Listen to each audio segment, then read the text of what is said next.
نحمده ونصلي على رسوله الكريم اما بعد فقد قال الله تبارك وتعالى كما ورد في الركوع الثاني من سورة التحريم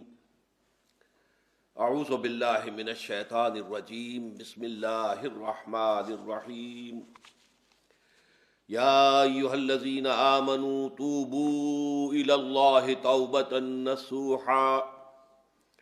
عسى ربكم ان يكفر عنكم سيئاتكم ويدخلكم جنات تجري من تحتها الانهار يوم لا يخزي الله النبي والذين آمنوا معه نورهم يسعى بين ايديهم وبايمانهم يقولون ربنا اتمم لنا نورنا واغفر لنا انك على كل شيء قدير صدق اللہ العظیم رب اشرح لی صدری ویسر لی امری واحلل عقدۃ من لسانی یفقہوا قولی اللہم ربنا الہمنا رشدنا واعذنا من شرور انفسنا اللہم ارنا الحق حقا وارزقنا اتباعہ وارنا الباطل باطلا وارزقنا اجتنابہ آمین یا رب العالمین۔ سورہ تحریم کے پہلے رکوع کا ہم مطالعہ مکمل کر چکے تھے۔ اب یہ دوسرے رکوع کی پہلی آیت ہے جو قرآن مجید کی نہایت عظیم آیات میں سے ایک ہے، اور اس میں توبہ کا مضمون آیا ہے بڑے اہتمام کے ساتھ۔ توبہ کا مضمون ہمارے سابقہ درس میں بھی آ چکا ہے، یعنی سورۃ الفرقان کے آخری رکوع میں توبہ کی حقیقت، توبہ کی عظمت، توبہ کی شرط، توبہ کے لوازم، ان پر گفتگو ہو چکی ہے۔ اس لیے کہ وہاں فرمایا گیا تھا کہ تین جو سب سے بڑے بڑے گناہ ہیں، والذین لا يدعون مع اللہ الہا آخر، وہ لوگ کہ جو اللہ کے ساتھ کسی اور الہ کو پکارتے نہیں ہیں، کسی اور سے دعا نہیں کرتے، ولا يقتلون النفس التي حرم اللہ الا بالحق، نہ ہی انسانی جان کو قتل کرتے ہیں جسے کہ اللہ نے محترم قرار دیا ہے مگر حق کے ساتھ، یعنی کوئی قانون کی دفعہ ان کے اوپر لاگو ہو جائے تو بات دوسری ہے۔ قتل عمد کے قصاص میں قتل ہوگا، یا یہ کہ زنا اگر شادی شدہ مرد یا عورت کرتے ہیں تو ان کی سزا جو ہے وہ رجم ہے، جو قتل کی ایک بہت ہی شدید شکل ہے، یا مرتد کی سزا قتل ہے، اور یا پھر یہ ہے کہ کافر کو قتل کیا جا سکتا ہے جو حربی ہو، جس کے ساتھ جو جنگ ہے وہ ڈکلیئرڈ ہو۔ ان چار صورتوں کے علاوہ کسی انسان کو کسی حالت میں کسی جذبے کے تحت قتل کرنا جائز نہیں ہے، حرام ہے، حرام مطلق ہے۔ یہ ہمارے ہاں جو وہ عزت کے نام پر آنر کلنگز جو ہو رہی ہوتی ہیں، یہ سب کے سب جو ہیں جرم ہے اسلام کی نگاہ میں۔ کسی کو یہ حق حاصل نہیں ہے کہ اس طرح سے اپنے ہاتھ میں قانون کو لے لے۔ لیکن اس کے بعد فرمایا تھا کہ جو لوگ یہ کام کرتے ہیں تو پھر یہ ہے کہ یلقا اسامہ، وہ اس کی پاداش بھگت کر رہیں گے۔ یضاعف لہ العذاب یوم القیامہ، ان کے لیے قیامت کے دن عذاب دگنا کر دیا جائے گا، بڑھا دیا جائے گا۔ وَيَخْلُدْ فِيهِ مُهَانًا، اور وہ رہیں گے اس میں ہمیشہ ہمیش نہایت ذلت کے ساتھ، رسوا ہو کر۔ إِلَّا مَن تَابَ وَآمَنَ وَعَمِلَ عَمَلًا صَالِحًا، اس میں استثناء ہے کہ جو توبہ کرے اور تجدید ایمان کرے یا ایمان لائے۔ اگر پہلے کافر تھا تو ایمان لائے گا، اور اگر پہلے مسلمان تھا لیکن یہ کہ یہ گناہ سرزد اس سے ہوا تو گویا کہ ایک طرح کے کفر میں وہ داخل ہو گیا تھا، ایمان حقیقی سے محروم ہو گیا تھا، تو گویا کہ تجدید ایمان کرے۔ الا من تاب وآمن وعمل عملا صالحا، اور پھر اس کا عمل تبدیل ہو جائے، عمل درست ہو جائے، غلط کام کو فی الواقع چھوڑ دے۔ فَأُولَٰئِكَ يُبَدِّلُ اللَّهُ سَيِّئَاتِهِمْ حَسَنَاتٍ، تو یہ وہ لوگ ہیں کہ اللہ تعالیٰ ان کی برائیوں کو بھلائیوں سے بدل دے گا۔ یہ بات جو ہے بہت بلند ہے، اس میں اللہ تعالیٰ کی طرف سے وعدہ جو ہو رہا ہے کہ فَأُولَٰئِكَ يُبَدِّلُ اللَّهُ سَيِّئَاتِهِمْ حَسَنَاتٍ وَكَانَ اللَّهُ غَفُورًا رَحِيمًا وَمَن تَابَ وَعَمِلَ صَالِحًا، پھر دوبارہ تکرار کے ساتھ یہ بات آ چکی ہے، جو توبہ کرے اور پھر عمل اچھا کرے، فَإِنَّهُ يَتُوبُ إِلَى اللَّهِ مَتَابًا، تو وہ ہے جو حقیقت میں توبہ کرتا ہے اللہ کی جناب میں جیسے کہ توبہ کرنی چاہیے، عمل میں کوئی تبدیلی نہ ہو اور توبہ کی تسبیح ہوتی رہے استغفر اللہ ربی من کل ذنب واتوب الیہ آپ نے 10 تسبیحیں کر دی، 1000 مرتبہ کہہ لیا، یہ سب زیرو ہے اللہ کی نگاہ میں۔ ذکر کا ثواب مل جائے گا کہ اتنا وقت آپ نے اللہ کا نام لیا ہے، اللہ کا ذکر کیا ہے، اس کا ثواب تو ملے گا، لیکن یہ توبہ نہیں ہے، اس سے کسی گناہ کی معافی کا کوئی سوال نہیں ہوتا،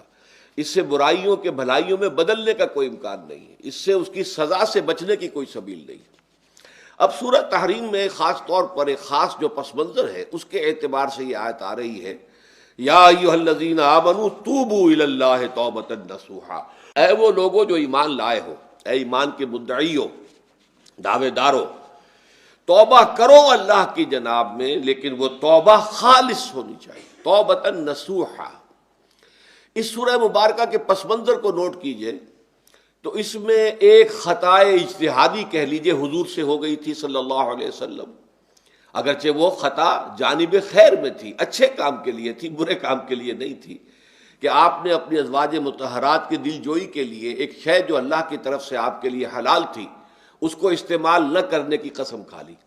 تو اس پر حضور کو روکا گیا، یا ایھا النبی لم تحرم ما احل اللہ لک تبتغی مرضات ازواجک، اے نبی کیوں آپ اپنے اوپر حرام ٹھہراتے ہیں وہ شے جو اللہ نے آپ کے لیے حلال قرار دی ہے؟ کیا آپ اپنی بیویوں کی رضا جوئی کے لیے ایسا کر رہے ہیں؟ واللہ غفور الرحیم، اللہ غفور ہے، رحیم ہے،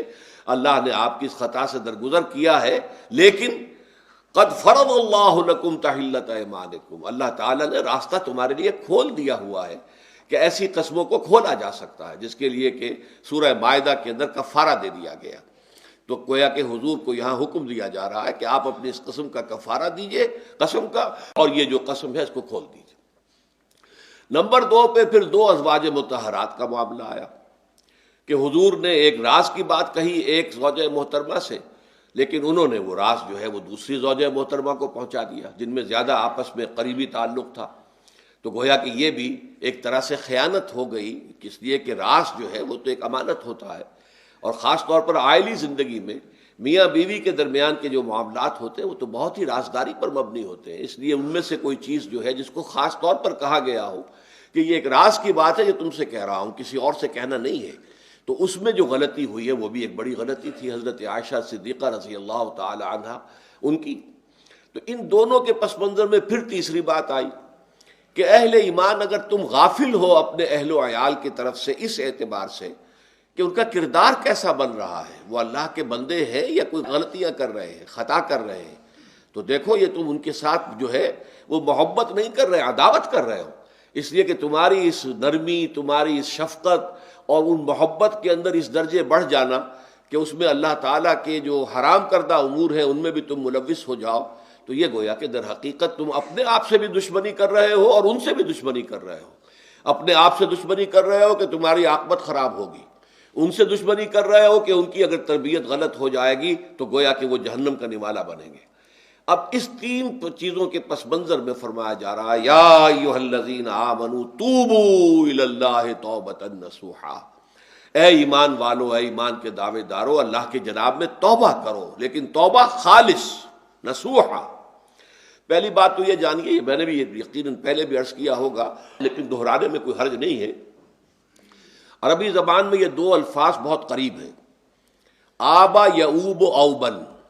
اور تابا یتوب توبن یا توبتن۔ آبا یعوب اوبن بھی ہوتا ہے واپس لوٹنا، لیکن یہ ہے کسی یعنی مادی چیز کی طرف سے واپس لوٹنا۔ ایک ہے تابا یتوب توبن یا توبتن، وہ کسی فعل سے، معنوی چیز سے پلٹ آنا، لوٹ آنا۔ چنانچہ ایک بڑی پیاری جو دعا حضور صلی اللہ علیہ وسلم مانگا کرتے تھے، آپ کی مسنون دعاؤں میں سے ہے، جب آپ سفر پر گئے واپس گھر آئے تو گھر میں داخل ہوتے ہوئے آئبونا تائبونا لربنا حامدون، ہم پلٹ کر آ گئے ہیں سفر سے، وطن سے میں پہنچ گئے ہیں، گھر میں داخل ہو رہے ہیں، اور ہم اس حال میں بھی اپنے رب کی جناب میں توبہ بھی کر رہے ہیں، رجوع کر رہے ہیں اللہ کی جناب میں، اور اپنے رب کی حمد کرتے ہوئے داخل ہو رہے ہیں۔ آئبونا تائبونا لربنا حامدون۔ اسی طرح آپ بازار جائیں، اس کے بعد اپنے گھر میں داخل ہو تو یہ دعا پڑھیں، تو یہ گویا یہ بہت ہی ایک یوں سمجھیے مبارک، بہت سی اس کے اندر برکات ہوں گی۔ تو اس میں بھی لفظ آبا یعوب اوبن، تابا یتوب توبن، یہ دونوں کے بہت قریب آ گئے، آئبونا تائبونا لربنا حامدون۔ توبو الی اللہ، اب الہ کو نوٹ کیجئے، یہ توبہ کا لفظ بھی بہت سے ایسے الفاظ میں سے عربی زبان کے، جیسا کہ اس سے پہلے ہم دیکھ چکے ہیں کہ ایک لفظ ہے رغبہ، رغبت جسے اردو میں ہم بولتے ہیں۔ رغبہ الہ ہوگا تو کسی شے کی طرف رجحان ہونا، اس کی طلب پیدا ہو جانا، اس کی خواہش پیدا ہو جانا، اور رغب عن ہوگا تو کسی چیز سے متنفر ہو جانا، دور ہٹ جانا، دور چلے جانا۔ ورب ایک ہی ہے، پریپوزیشن کی چینج سے بالکل برعکس نتیجہ نکل آیا۔ ومن رغب عن سنتی فلیس منی، جسے میری سنت پسند نہیں ہے، جو اس سے ہٹتا ہے، پیچھے ہٹتا ہے، اس کو ترک کرتا ہے، اس کا مجھ سے کوئی تعلق نہیں۔ اسی طرح مالا یمیل و میلن، مالا الہ کسی شے کی طرف مائل ہونا، مالا عن اس شے سے ہٹ جانا، پیچھے ہٹ جانا، نفرت ہو جانا۔ اسی میں وہ لفظ تھا سغا، فقط سغت قلوبکما، تمہارے دل جو ہے وہ تو مائل ہو ہی گئے ہیں۔ سغا بھی الہ ہوگا تو اس کے معنی کسی شے کی طرف مائل ہو جانا، عن ہوگا تو کسی شے سے متنفر ہو جانا۔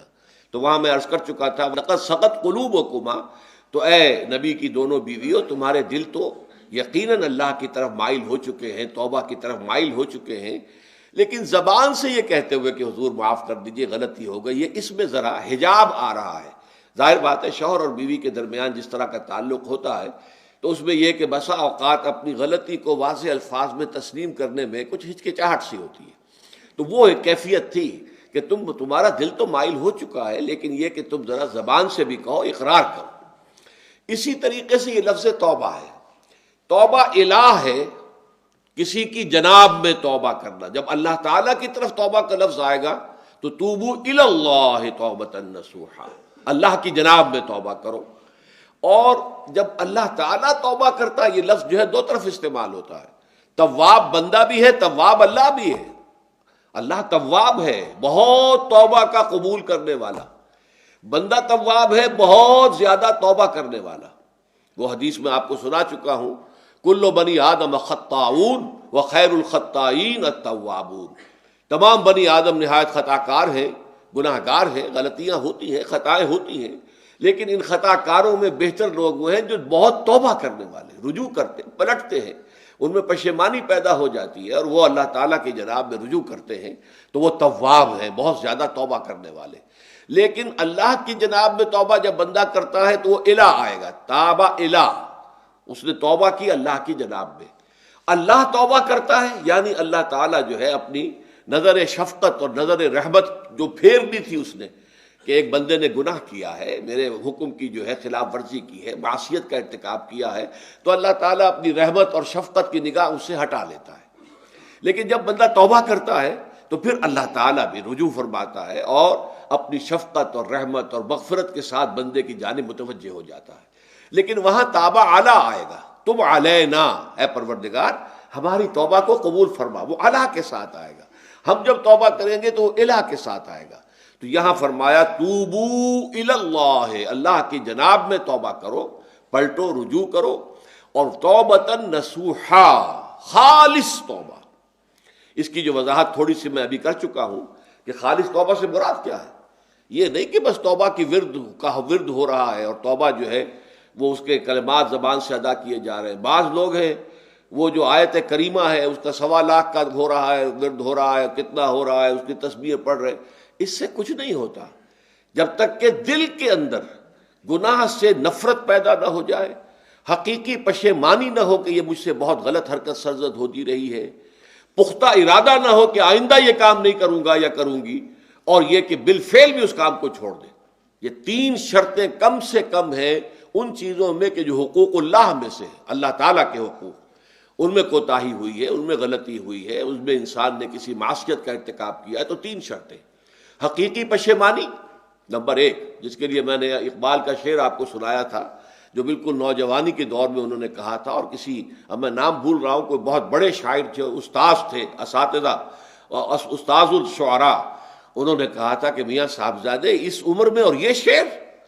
اس قدر اونچا شعر ہے کہ موتی سمجھ کے شان کریمی نے چن لیے قطرے جو تھے میرے عرق انفعال کے۔ انفعال کہتے شرمندگی کو، کہ میں جب شرمندہ ہوا کہ میں اللہ کی جناب میں یہ کیا حرکت کر بیٹھا، تو اس سے میرے پیشانی پر جو پسینے کے قطرے رونما ہوئے، اللہ تعالیٰ نے ان کو موتی سمجھ کے چن لیا۔ اللہ تعالیٰ کو بندے کی توبہ سے اتنی خوشی ہوتی ہے۔ وہ حدیث بھی میں آپ کو سنا چکا ہوں کہ تم اندازہ کرو، ایک شخص ہے کہ جو ایک ریگستان میں لقودق صحرا میں سفر کر رہا تھا، اس کا ایک اونٹ تھا جس پر وہ سفر کر رہا تھا، اسی پر اس کا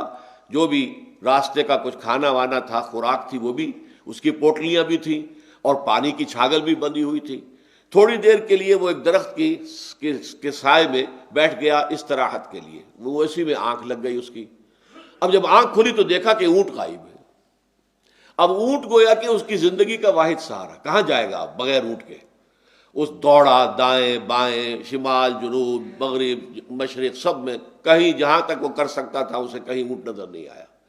تو پھر وہ اسی درخت کی سائے میں آ کر بیٹھ جاتا ہے موت کے انتظار میں کہ اب تو موت ہی آئے گی، نہ کھانے کو کچھ، نہ پینے کو پانی، نہ سواری کہ میں کہیں یہاں سے نکل سکوں۔ اچانک دیکھتا ہے کہ وہ اونٹ تو کھڑا ہوا ہے اور وہ سامان بھی موجود ہے۔ تو اس میں فرط مسرت کی وجہ سے خوشی اتنی شدید ہوتی ہے اسے کہ وہ کہنا تو یہ چاہتا ہے اے اللہ میں تیرا بندہ ہوں، تو میرا رب ہے، لیکن وہ کہہ یہ بیٹھتا ہے اے اللہ میں تیرا رب ہوں، تو میرا بندہ ہے۔ یعنی اتنا وہ اپنے اس میں حواس کھو بیٹھتا ہے خوشی کی وجہ سے۔ اتنی ہی خوشی ہوتی ہے اللہ تعالیٰ کو اپنے کسی گناہ گار بندے کی توبہ سے۔ اب آپ اندازہ کیجئے، یہ ہے جو تشبیہ حضور صلی اللہ علیہ وسلم نے توبہ کی عظمت کے لیے بیان کی۔ تو اس کے حوالے سے، اور میں آپ کو فلسفے کے طور پر بھی بتا چکا ہوں کہ بہت بڑی غلطی جو ہے، جیسے ان دونوں صورتوں کا جو مرکزی مضمون میں نے بتایا تھا کہ خاندانی زندگی میں دو انتہائی کیفیات پیدا ہوتی ہیں، یا میاں بیوی کی موافقت نہیں ہو رہی تو آخری حد ہے طلاق، یا یہ ہے کہ اتنی محبت ہو گئی ہے کہ محبت کی وجہ سے شریعت کی حدود کے اندر رد و بدل ہو رہا ہے۔ تو پہلے کے موضوع کے اوپر سورہ طلاق ہے اور دوسرے موضوع کے اوپر سورہ تحریم ہے۔ تو طلاق کے معاملے میں بھی عیسائیوں سے جو بہت زیادہ غلطی، بہت بڑی سرزد ہوئی، وہ یہ ہے کہ حضرت عیسیٰ نے یہ فرمایا تھا کہ جو شخص اپنی بیوی کو طلاق دیتا ہے گویا کہ ناحق، وہ گویا کہ اس سے زنا کرواتا ہے۔ یعنی یہ کہ طلاق ہو گیا اس کو، اب وہ بیچاری جو ہے وہ بے شوہر کے ہے، عام طور پر مطلقہ سے کوئی شادی نہیں کرتا، تو اب اس کے فتنے میں مبتلا ہونے کا امکان موجود ہے، وہ زناکاری پر آمادہ ہو سکتی ہے۔ تو جس شخص نے اسے غلط طلاق دی تھی در حقیقت وہ ذمہ دار ہوگا اس زناکاری کا جو وہ کر رہی ہے۔ یہ اصل میں ایک اخلاقی تعلیم تھی جس کو کہ انہوں نے قانونی سمجھ لیا اور طلاق کا دروازہ بند کر دیا، حالانکہ شریعت موسوی میں طلاق کا راستہ کھلا تھا، جیسے شریعت محمدی میں کہ اگر کوئی صورت ایسی ہے کہ مزاج نہیں مل رہا ہے تو ٹھیک ہے، علیحدہ ہو جاؤ، سیپریشن کا راستہ کھلا ہوا ہے۔ اگرچہ اللہ کو حلال چیزوں میں سب سے زیادہ ناپسند طلاق ہے، اللہ چاہتا یہی ہے کہ یہ بندھن بندھ جائے تو بندھا رہے ساری عمر، لیکن یہ کہ یہ بھی نہیں ہے کہ گھر کے اندر چخ چخ ہوتی رہے، چپکلش چلتی رہے، گھر کے اندر چین نہ رہے، راحت نہ رہے، باہمی اعتماد نہ ہو اور پھر بھی وہ بندھن بندھا رکھا جائے، اس کا کوئی فائدہ نہیں۔ تو قانون وہ تھا، لیکن اخلاقی تعلیم یہ تھی، جیسے حضور نے فرمایا ابغض الحلال عند اللہ الطلاق۔ لیکن ساتھ ہی میں نے وہ حدیث بھی آپ کو سنا دی کہ جو شخص اپنی بیوی کی جو بھی اس کی روش ہے اس سے سخت نالاں ہے، شکایتیں کرتا پھرتا ہے دوسروں سے، طلاق نہیں دیتا، تو اللہ تعالیٰ اس کی دعا سنتا ہی نہیں کہ جب میں نے تمہارے لیے راستہ کھلا ہوا تھا وہ تم اختیار نہیں کر رہے۔ تو یہی معاملہ در حقیقت عیسائیوں نے اس حد تک بڑھایا کہ حضرت آدم اور حوا سے جو خطا ہو گئی تھی، وہ خطا جو ہے وہ تو ہر انسان دنیا میں جو آتا ہے تو خطا کار ہے، وہ اپنے آباء و اجداد، اپنے اماں حوا اور اپنے ابا آدم کی خطا لے کر اپنے ساتھ پیدا ہو رہا ہے، تو گناہ گار ہے۔ Man is sinful from the very birth. اب اس کا کیا علاج ہو؟ پھر وہ تو اس کا علاج ڈھونڈا کہ اللہ نے اپنا اکلوتا بیٹا زمین پر بھیج کر اور اسے ان لوگوں کی طرف سے کفارہ بنا لیا کہ جو ہمارے اس بیٹے پر ایمان لے آئے۔ یہ سارا عقیدہ بنائے فاسد علی الفاسد کیوں ہوا؟ کہ توبہ کے بارے میں تصور ان کا غلط ہو گیا۔ اللہ قرآن مجید نے واضح کیا کہ غلطی تو ہوئی تھی حضرت آدم و حوا سے، شیطان کے بہکانے میں آ گئے تھے، لیکن یہ کہ پھر انہوں نے توبہ کی، اللہ نے تاب علیہ، اللہ نے اس کی توبہ قبول فرما لی۔ فتلقى آدم من ربہ کلمات فتاب علیہ، تو آدم نے اپنے رب سے کچھ کلمات سیکھ لیے، پشیمانی تو ہو گئی تھی، شرمندگی ہو گئی تھی، لیکن الفاظ نہیں مل رہے تھے، کن الفاظ میں میں اللہ کی جناب میں توبہ کروں۔ اللہ کی کمال شفقت کے اللہ نے وہ الفاظ بھی انہیں تلقین کر دیے جو سورہ اعراف کے اندر بیان ہوئے ہیں، ربنا ظلمنا انفسنا وان لم تغفر لنا وترحمنا لنکونن من الخاسرین۔ اللہ نے توبہ قبول فرما لی، فتاب علیہ۔ اب جو بچہ پیدا ہو رہا ہے نسل آدم کا، وہ کوئی اپنے جد امجد جو ہے حضرت آدم اور حضرت حوا کے گناہ کی پوٹ لے کر نہیں آتا ہے، وہ تو کل مولود یولد علی الفطرہ، فطرت الاسلام پہ پیدا ہوتا ہے۔ تو توبہ کی در حقیقت جو عظمت اور حقیقت ہے ہمارے دین میں، اس کو نہ سمجھنے سے بھی بہت بڑی غلطیاں لوگوں سے ہو جاتی ہے، اور تاریخ انسانی میں اتنی بڑی بڑی غلطیاں ہوئی ہیں۔ طلاق کے معاملے میں بھی عیسائیوں نے پھر یہ کیا کہ سوائے اس کے کوئی شکل نہیں ہے کہ بیوی زنا کار ہو تو پھر تو طلاق ہو جائے گی، سیپریشن ہو جائے گی، لہذا جو طلاق دینا چاہتے تھے وہ ایسے مواقع پیدا کرتے تھے کہ بیوی زنا کرے، یا یہ کہ جھوٹی گواہیاں فراہم کرتے تھے زنا کاری کی اور پھر اس سے چھٹکارا حاصل کرتے تھے۔ اس کے بغیر چھٹکارا حاصل کرنے کی کوئی شکل نہیں تھی۔ اس پر بڑے بڑے افسانے جو ہیں وہ مغربی لٹریچر کے اندر آپ کو ملیں گے کہ عورت سے نجات پانے کے لیے انہیں پھر یہ کرنا پڑتا تھا کہ جھوٹے طور پر جھوٹا الزام تہمت لگا کر اس کے اوپر زنا کا الزام ثابت کرے، یا یہ ہے کہ اسے واقعتاً خود ایسے حالات میں ڈال دے کہ وہ زانیہ بن جائے اور پھر اس سے نجات حاصل۔ یہ گویا کہ پھر وہی بنائے فاسد علی الفاسد، ایک غلط بات کے اوپر دوسری غلط بات کا۔ تو توبوا الی اللہ توبۃ نصوحا، توبہ کرو اللہ کی جناب میں جو کہ خالص توبہ ہو۔ خالص توبہ میں 3 شرائط میں نے بیان کر دی کہ اگر اللہ کے حقوق میں معاملے میں کبھی بیشی ہوئی ہے تو پھر یہ ہے کہ پشیمانی حقیقی، عزم مصمم دوبارہ نہیں کروں گا نہ کروں گی، اور نمبر 3 یہ کہ ایک مرتبہ اس گناہ کو لازماً چھوڑ دینا۔ اس کے بعد جو ہے اگر یہ حقوق العباد میں سے ہے تو ایک چوتھی اضافی شرط ہے، یا تو اس کی تلافی کرو، اس کا پیسہ مارا تھا تو پیسہ دو، بہن کا حق جو ہے وراثت میں کھایا تھا تو اس کو ادا کرو، یا اس سے معافی حاصل کرو،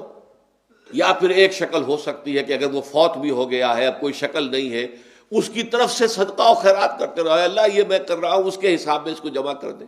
اور میری جو کوتاہی تھی اس کو معاف فرما دے، اس کو جو ہے وہ ڈیبٹ کریڈٹ ہو جائے گا، ورنہ پھر آخرت میں یہ ہوگا کہ آپ کی نیکیاں اس کے حوالے کی جائیں گی، یا آپ کے پاس نیکیوں کا ذخیرہ بھی کافی نہ ہوا تو اس کے گناہ آپ کے پلڑے میں ڈال دیے جائیں گے۔ اور اسی کو حضور نے فرمایا کہ میری امت کا اصل مفلس وہ ہے۔ آپ نے پوچھا اتدرون من المفلس، آپ لوگ جانتے ہیں کہ مفلس کون ہوتا ہے؟ تو صحابہ نے وہی جواب دیا جو ہم میں سے ہر شخص جواب دے گا، المفلس عندنا من لا درہم لہ ولا دینار، ہمارے نزدیک ہم مفلس اس کو کہتے ہیں جس کے پاس درہم و دینار نہیں ہے، روپیہ پیسہ نہیں ہے۔ حضور نے فرمایا نہیں، میری امت کا مفلس وہ ہوگا جو قیامت کے دن حاضر ہوگا، بہت سی نمازوں کی وہ پنڈ لے کر آئے گا، وہ گٹھڑی لے کر آئے گا، گٹھڑا لے کر آئے گا، اور روزوں کا اور اس کا اور حجوں کا اور عمروں کا، لیکن وقد شتم ھذا واکل مال ھذا، اس نے مال کھایا تھا فلاں کا حرام طریقے سے، فلاں کو گالی دیتی تھی، فلاں پر تہمت لگائی تھی، حقوق العباد کے اندر جو ہے اس کی عزت پر حملہ کیا تھا، وہ سارے مدعی جمع ہو جائیں گے۔ اللہ تعالیٰ کسی سے کہے گا بھائی تم اس کی نمازیں لے جاؤ، کسی سے کہے گا اس کے روزے لے جاؤ، اچھا تم لو حج لے جاؤ، اس کے عمرے لے جاؤ، اور اس کے بعد بھی مدعی باقی ہوں گے، تو اب مدعیوں کے گناہ اس کے پلڑے میں ڈالے جائیں گے، اور پھر وہ دوسروں کے گناہوں کے بوجھ تلے دب کر جہنم میں جھونک دیا جائے گا۔ تو یہ حقوق العباد کے اندر معاملہ اس سے بھی کہیں زیادہ سخت ہے کہ جو حقوق اللہ کا ہے۔ اللہ تو بڑا غفور ہے، رحیم ہے، اس کے اندر وہ رعایت بھی کرے گا، لیکن حقوق العباد کا معاملہ اللہ کہہ دے گا یہ میرا معاملہ ہے ہی نہیں، یہ تمہارا آپس کا معاملہ ہے، تمہیں اس میں تو جو بھی ہے لین دین کر کے ہی معاملہ چکانا ہوگا، دے دے کر معاملہ ہوگا، اس کے بغیر نہیں۔ تو توبوا الی اللہ توبۃ نصوحا عسیٰ ربکم ان یکفر عنکم سیئاتکم، عین ممکن ہے، عسیٰ اصل میں امید دلانے کے لیے ہوتا ہے، شاید کہ ایسا ہو جائے، لیکن جب اللہ کی طرف سے یہ لفظ آتا ہے تو یہ یقینی معنی، یقینی وعدے، اللہ کا وعدہ ہے، اگر تم یہ توبہ نصوح کرو گے تو اللہ کا وعدہ ہے تم سے کہ وہ تم سے تمہاری برائیوں کو دور کر دے گا۔ یہ تکفیر کے لفظ کو بھی سمجھ لیجئے، کفر کا اصل معنی ہے چھپا دینا، دبا دینا، اسی لیے گناہ کا کفارہ ہوتا ہے۔ آپ سے گناہ ہو گیا، آپ نے کفارہ دے دیا تو گناہ چھپ گیا، دب گیا، اس کے اثرات زائل ہو گئے، وہ آپ کے نامہ اعمال سے اس کو ختم کر دیا جائے گا۔ یہ ہے کفارہ، کفارہ۔ کفار جمع ہے کافر کی، کافر جو ہے وہ حق کو چھپاتا ہے، اللہ کی دعوت جو دی جا رہی ہے اس کو دباتا ہے، تو اس معنی میں وہ کافر ہے، انکار کرتا ہے۔ لیکن یہ کہ ایک کفران نعمت ہے، کسی نے آپ پر احسان کیا ہے اور آپ اس کا احسان نہیں مان رہے، آپ کے لیے دل میں اس کے لیے کوئی احسان بندی کے جذبات پیدا نہیں ہوئے، تشکر کا جذبہ پیدا نہیں، یہ کفران نعمت ہے۔ تو تکفیر اس کو بھی کہتے ہیں، تکفیر اسے بھی کہتے ہیں مسلمان امت میں سے کسی کو نکال دینا، اس لیے کہ وہ بنیادی عقائد میں علیحدہ ہو گیا ہے، تو یہ پرجنگ ہے، یہ بھی تکفیر ہے۔ تو تکفیر اعمال کیا ہے کہ برے اعمال کو دھو دے گا تمہارے نامہ اعمال سے، بل اور نمبر دو تمہارے دامن کردار سے بھی دھو دے گا. جو غلطیاں تمہارے اوپر چلی آ رہی تھی، اتنے عرصے تک تم کرتے رہے ہو، تمہارا کردار جو ہے اس سے مقدر ہو گیا ہے، اس کے اندر جو ہے خرابی پیدا ہو گئی ہے، تو اللہ اس کو بھی دھو دے گا. تو دنیا میں بھی تکفیر کا اثر ہوگا کہ انسان کی اصلاح ہو جائے گی، اس کی سیرت و کردار جو ہے صحیح رخ پر آ جائیں گے. اور آخرت میں یہ ہے کہ اس کا جو اعمال نامے میں جو گناہ درج تھا وہ وہاں سے صاف کر دیا جائے گا، محو کر دیا جائے گا. یہ تکفیر دو گناہ ہے. اور اس میں جو ہم سورہ الفرقان میں پڑھ کر آئے ہیں وہ اس سے بھی اگلی بات ہے. اولئک یبدل اللہ سیئاتہم حسنات، جہاں گناہ کا اندراج تھا وہاں اب نیکی کا اندراج ہو جائے گا. تمہاری سیرت و کردار میں جو گناہ کا پہلو تھا وہ اب نیکی کے پہلو میں بدل جائے گا. یہ تکفیر گویا کہ دنیا میں بھی اور آخرت میں بھی. عسیٰ ربکم، امید ہے اور اللہ کا وعدہ ہے کہ وہ تم سے تمہاری برائیوں کو دور کر دے گا. مطلب یہ کون انسان ہے جو برائی سے بالکل پاک ہے؟ کل بنی آدم خطاؤن و خیر الخطائین التوابون. توبہ کرو، توبہ نصوح کرو، اللہ تعالیٰ دھو دے گا. تمہارے دامن کردار سے بھی داغ اور دھبے صاف کر دے گا اور تمہارے اعمال نامے سے بھی. وَيُدْخِلَكُمْ جَنَّاتٍ تَجْرِي مِن تَحْتِهَا الْأَنْهَارُ، اور تمہیں داخل کرے گا ان باغات میں جن کے نیچے یا جن کے دامن میں ندیاں بہتی ہوں گی. یوم لا یخزی اللہ النبی والذین آمنوا معہ، وہ دن کہ جس دن اللہ رسوا نہیں کرے گا نہ نبی کو اور نہ ان کو جو ان کے ساتھ ایمان لائے. ان کے ساتھ ایمان لانے، ظاہر بات ہے انبیاء کے رسوا ہونے کا تو کوئی سوال ہی نہیں. یہاں اس کا ذکر جو ہے وہ تو صرف بطور تذکرہ کر دیا گیا، ورنہ اصل کیا ہے؟ جو نبی کے ساتھ ایمان لائے. اور نبی کے ساتھ ایمان لانے والوں میں درجہ اول کے لوگ وہ ہیں جو صحابہ کرام ہیں، جو حضور کے زمانے میں تھے، حضور کے ساتھ دیا انہوں نے اپنے جان و مال سے حضور کے مشن کو تقویت پہنچائی. جہاں حضور کا پسینہ گرا وہاں اپنی خون کی ندیاں بہا دی، اپنی جانیں دے دی. تو وہ ہیں اولین. لیکن اللہ تعالی ہمیں بھی ان میں شامل کرے، اس لیے کہ جیسے کہ سورہ بقرہ کی جو آخری سے پہلی آیت ہے اس کے اندر بیان فرمایا گیا کہ آمن الرسول بما انزل الیہ من ربہ والمؤمنون، ایمان لائے رسول محمد صلی اللہ علیہ وسلم اس چیز پر کہ جو ان کے اوپر ان کے رب کی طرف سے نازل کی گئی، اور ایمان لائے صاحب ایمان. وہ صاحب ایمان سب کے سب شامل ہو جائیں گے. تو قیامت کے دن اللہ تعالیٰ رسوا نہیں کرے گا. یوم لا یخزی اللہ النبی والذین آمنوا معہ، جس دن کہ اللہ تعالیٰ رسوا نہیں کرے گا نہ اپنے نبی کو صلی اللہ علیہ وسلم اور نہ ہی ان کو کہ جو ان کے ساتھ ایمان لائے. اور یہ آخرت کی رسوائی جو ہے بہت بڑی رسوائی ہے. دنیا کی رسوائی انسان جو ہے اس کو بہت ہلکا سمجھے، آخرت کی رسوائی بہت بڑی ہے. پوری خلق خدا جہاں جمع ہوگی، پوری انسانیت جمع ہوگی، تمام آدم سے لے کر آخری انسان تک جمع ہوں گے، اور وہاں اگر رؤوس الاشہاد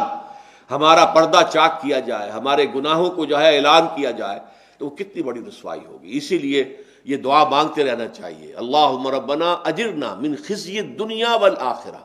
اے اللہ ہمیں بچا لے، دنیا اور آخرت دونوں کی رسوائی سے بچا لے. دنیا کی رسوائی یہ ہے کہ آپ کی کسی غلط کام کا چرچا ہو جائے، دنیا کے اندر پھیل جائے،